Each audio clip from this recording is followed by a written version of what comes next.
So I've got a question for you. Now y'all been talking about, a sweet rib. You've been talking about sweet with a little heat. So I want to talk about the heat side. So are you getting heat from a pepper that you're putting on? Or are you getting heat from like something in the sauce that you're doing to give it that little back end heat that's delayed?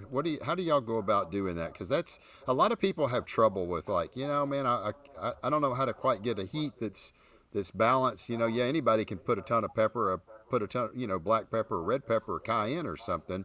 But how do you go about balancing your heat? We'll start with you, Renee and Miguel.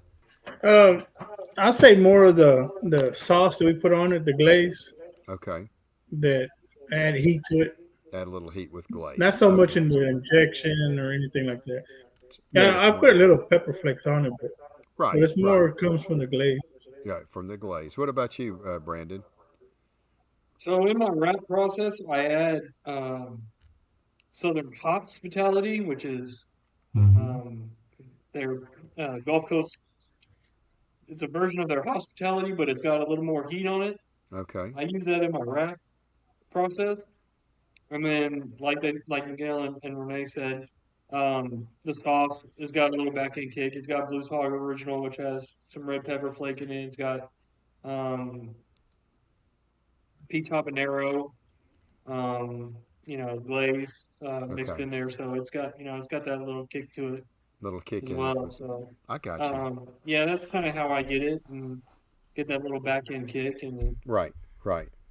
And it's subtle with the barbecue sauce and the glazes being in it. I guess you can adjust it. Okay, I don't quite have enough. I can add a Yeah. little bit more. You can get the flavor that you're looking for. So, yeah, it's really interesting how y'all going about doing that. And it's kind of funny because I mean, that's kind of it's what we see in South Texas compared to what we'll see up here like in Northeast Texas. A lot of times the flavor profiles are a little bit different and stuff. And it's neat to now. Seems like the chicken. They just want just a good tasting chicken. I think the days, a lot of people, oh man, I want a really powerful chicken and this and that. I think sometimes that can get you in trouble. People just want a chicken that tastes like a good chicken. Mhm. So, So Miguel and Renee, do you brine your chicken and also inject your chicken, or just inject only? Both. We do Both. both. Yeah. Dubo. Yes. Okay. Hmm. Brandon. so I was brining it. Um, for a little background, people who've taken class, I took Bill Purvis's barbecue champs class. So, a lot of the stuff I took from his class. Now I've changed it up quite a bit. Adjusted it to my own, made my own, changed up a few things. But I was brining my chicken, you know, most of last year, the past couple year and a half, and I went away from it late last year when I changed up my chicken and just injected in the morning. And I think for me personally, I feel like brining it um, maybe changes the texture of the skin, or it can. Mhm. So when I went to just injecting it in the morning, about 2 hours before I put it on, I feel like I get a better bite through skin Mm, with it. yep. I agree with you on that. I agree. Hmm. I did the same thing. I threw away the brine stuff when I was doing a lot of testing 2023. Man, I took the whole year off trying different things. And man, there toward the end, I got away from the brining and rolled out in 24 and just said, this is what I'm going to do. And man, I Yeah. hadn't looked back, and it's worked pretty well for me. So, Hmm.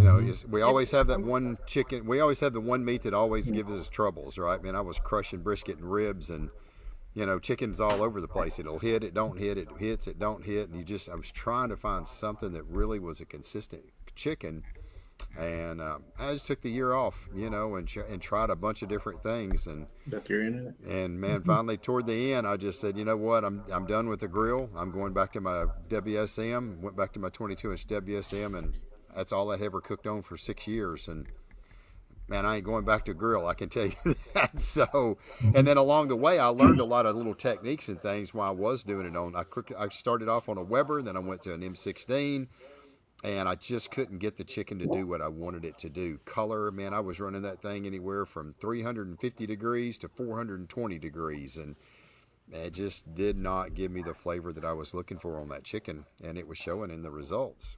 And but I was learning other things along the way, and then finally I said, you know what? I've learned a lot of new things. I'm going to apply this over now to my WSM, what I had been cooking on. And first time out, third place chicken. Next competition, third place chicken. Next competition, third place chicken. I was like, yeah, that's what we're going to stick with. So, Yeah. and all of a sudden, Okay. when you got your other two meats doing pretty good, then it rolls out to where, man, all of a sudden you start getting some grand champions and you're getting consistent top 10 finishes. And I don't know. I mean, to me, that's the key to it. So this year I've cooked two cook-offs. I did a complete new brisket or new rib injection, sauce, rub, everything in Blanchard.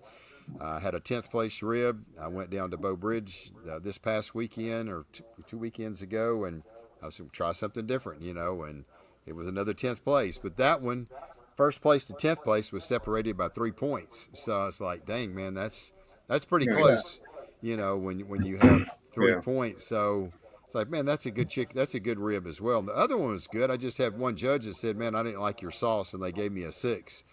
So, Yeah. if I had got like an 8, I think the 10th place would have been like a 5th place rib. Yeah. So there's two really, really good recipes, but I don't know. I'm really going to try to That's play it. around.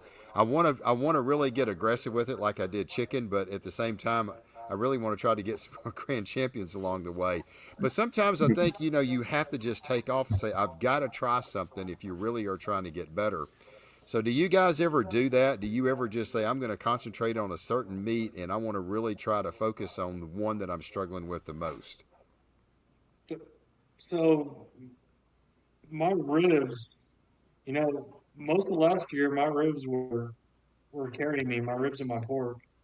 Um, I was doing really well, and then they started falling off for some reason past 3 months, and I couldn't figure it out what was going on with my ribs, why they weren't hitting anymore.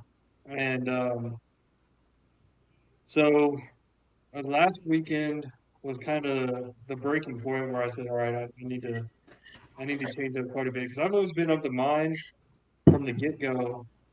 Um, don't do too many changes. Make minor adjustments, and otherwise, if you make wholesale changes after one or two comps, you're going to end up just chasing your tail the whole time. So I'm always a very minor adjustment guy here. I'll change one thing, run it for a couple, 2 or 3 comps, see how it does, and then